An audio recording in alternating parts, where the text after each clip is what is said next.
President Trump is praising House Republicans after they narrowly passed his budget bill early this morning to enact some of his major agenda items. The president is calling this, quote, arguably the most significant piece of legislation that will ever be signed in the history of our country. The bill passed by a single vote after late-night negotiations yielded just enough concessions to bring key GOP holdouts back on board. It now goes to the Senate, where it is still expected to face resistance. House Speaker Mike Johnson says he's confident it will be passed by July 4th, while some Democratic lawmakers are calling the bill an assault. We look forward to the Senate's timely consideration of this once-in-a-generation legislation. We stand ready to continue our work together to deliver on the one big, beautiful bill, as President Trump named it himself. This is one big, ugly bill that House Republicans are trying to jam down the throats of the American people under the cover of darkness. CBS News congressional correspondent Nikole Killion joins us now. Nikole, what were the changes that were made that led to the bill's passage?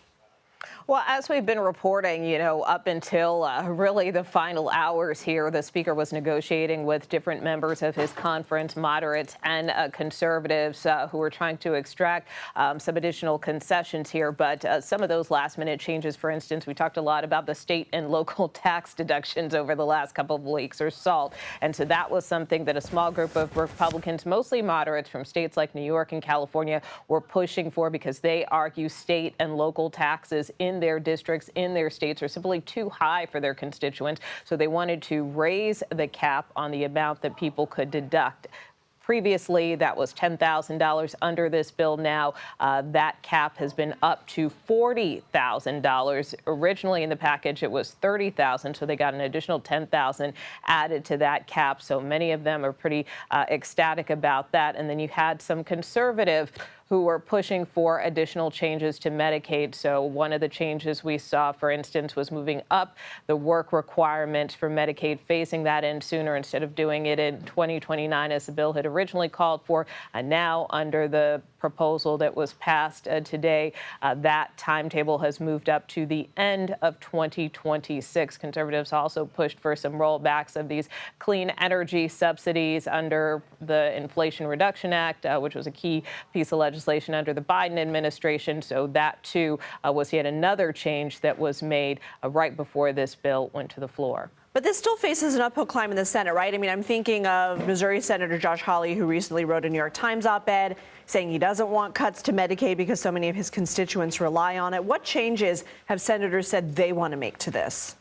Well, yes and no in terms of whether or not it's going to be an uphill climb. I mean, look, on the part of House leaders, which you heard Speaker Johnson reiterate, he expects the Senate to move forward with this package, take it up swiftly. Majority Leader John Thune, for his part, over in the Senate, has made clear that he sees this as a key priority for the president and certainly doesn't want to be someone who stands in the way of this package.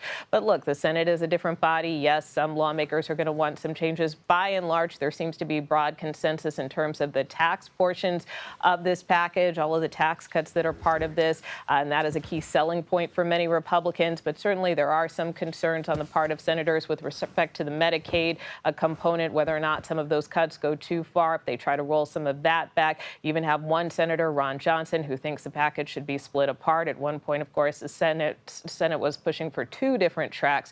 So again, they'll have some time to work through potential changes. But still, the goal is to get this package done by July 4th. Nikole Killion, thank you. In our next half hour, we'll take a look at the $1,000 baby bonus that is part of President Trump's bill, how the Trump account works, who's eligible, and what it can be used for. CBS News Chief White House correspondent Nancy Cortez joins us now for more. Nancy, is the president taking a victory lap? And on that note, the House only passed this by a one-vote margin. How will he try and get GOP senators on board? The president is absolutely taking a victory lap, and he's already urging the Senate to move swiftly to pass this bill. His press secretary saying today that any Republicans who stand in the way of a swift passage will not be doing what the American people want them to do. But we know, as Nikole has just laid out, that there are some Senate Republicans who say this bill is going to have to change. There are some Republicans who feel that the Medicaid cuts are too draconian and too swift.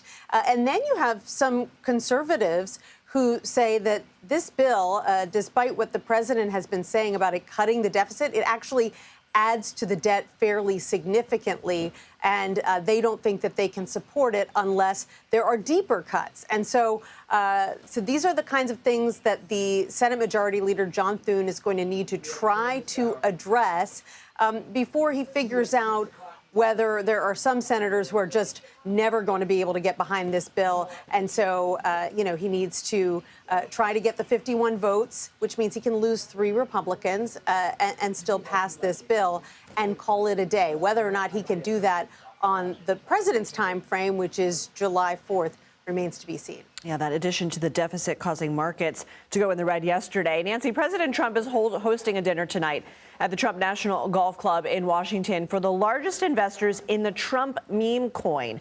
What do we know about who's attending, who this benefits, and what are the concerns around it? So what we know about the people who are attending, and because they can purchase meme coin anonymously, we don't have any kind of complete list of who the winners were. 220 individuals, there was a leaderboard and everything, who spent the most money, and we're talking about billions, if not millions, rather, if not tens of millions of dollars, will be attending this dinner. And people who have analyzed this list say it appears that there are many foreigners on the list. We don't know who they are. We don't know what their motivations are. We don't know if they're friends of the president. We don't know if there's something they want from the president because, again, they can remain anonymous. There are a few people who we know about. Justin Sun, for example, he's a Chinese-born crypto billionaire who was sued for fraud by the Biden administration. That suit has now been placed on hold by the Trump administration. We know that he'll be attending, but there are a lot of other holes in our knowledge. And the White House today would not commit to putting out a full list. They say this is something that the president is doing on his personal time, and they're not involved. Okay, Nancy Cortez, some powerful mics in Washington. We heard you perfectly, even though that construction equipment was passing behind you. Thank you.